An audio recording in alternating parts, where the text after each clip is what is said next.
Hello guys, in today's video we're going to talk about how to fix Instagram keeps stopping problem.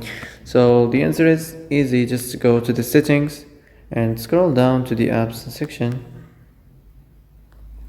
Now go to the search and search on Instagram. Now next go to the storage and here you will find this clear cache option. Click on it. Now you can go check it if it worked. If it didn't, you can maybe try to restart your phone, and if it didn't work again, you can try to clear data, but be careful. When you clear data, all your Instagram data will be deleted. This includes all files, databases, settings, accounts, etc. So that's it for today's video. I hope this is the answer you've been looking for. If you like this video, don't forget to like and subscribe, and see you in the next video.